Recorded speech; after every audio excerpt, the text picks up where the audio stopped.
Kamareddy municipal chairman నిట్టు జాహ్నవిపై అవిశ్వాస తీర్మానం నెగ్గింది. కాంగ్రెస్ పార్టీకి చెందిన 27 మంది కౌన్సిలర్లు అవిశ్వాస నోటీసు ఇచ్చారు. దీంతో జిల్లా కలెక్టర్ జితేష్ పాటిల్ ఆధ్వర్యంలో అవిశ్వాస బల పరీక్ష నిర్వహించారు. కాంగ్రెస్ కౌన్సిలర్లు ప్రత్యేక బస్సులో మున్సిపల్ కార్యాలయానికి వచ్చారు. బీఆర్ఎస్ కౌన్సిలర్లు 9 మందిని వైస్ చైర్మన్ ఇందుప్రియ భర్త చంద్రశేఖర్ రెడ్డి ప్రత్యేక వాహనంలో తీసుకువచ్చారు.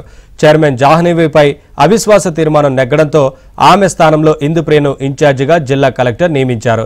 త్వరలోనే చైర్మన్ ఎంపిక జరుగుతుందని ప్రకటించారు.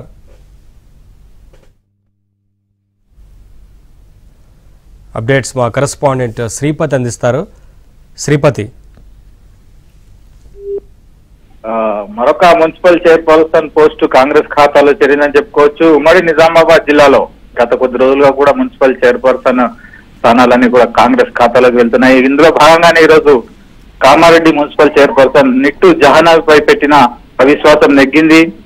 ఏదైతే కాంగ్రెస్ కౌన్సిలర్లు 27 మంది కౌన్సిలర్లు అవిశ్వాసానికి సంబంధించి ఈరోజు సమావేశం జరిగింది. ఇందులో 27 మంది కాంగ్రెస్ కౌన్సిలర్లు జాహ్నవిపై అవిశ్వాసం ప్రకటిస్తూ అవిశ్వాసానికి మద్దతుగా చేతులెత్తడంతో జాహ్నవి పదవి కోల్పోయారు. అయితే గత కొద్ది రోజులుగా కూడా ఈ కామారెడ్డి మున్సిపాలిటీలో బీఆర్ఎస్ కు సంబంధించిన కౌన్సిలర్లు ఎక్కువగా ఉన్నారు.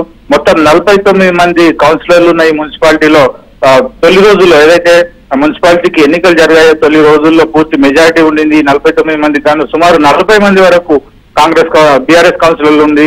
అయితే కొద్ది రోజుల క్రితం కాంగ్రెస్ అధికారంలోకి వచ్చిన తర్వాత మెజారిటీ కౌన్సిలర్ అంతా కూడా బీఆర్ఎస్ పార్టీకి రాజీనామా చేసి కాంగ్రెస్ లో చేరారు. దీంతో కాంగ్రెస్ బలం 27 సంఖ్యకు పెరిగింది. 27 మంది వారికి సరిపడా బలం చేకూరడంతో చైర్పర్సన్ జాహ్నవిపై అవిశ్వాసం ప్రకటించారు. అయితే దీనికంతా కూడా ఏదైతే అవిశ్వాసం జరిగిందో ఈ రోజు ఈ అవిశ్వాస సమావేశానికంతా కూడా ఒక నాటకీయ పరిణామాలు చోటు చేసుకున్నాయని చెప్పుకోవచ్చు. జాహ్నవికి స్వయంగా బీఆర్ఎస్ కు సంబంధించిన కౌన్సిలర్లే తిరుగుబాటు చేసి బీఆర్ఎస్ సంబంధించిన కౌన్సిలర్లే ఆమెకు వ్యతిరేకంగా ఓటు వేయడంతో ఈ అవిశ్వాసం నెగ్గింది. Naveen, right, thank you Sripati.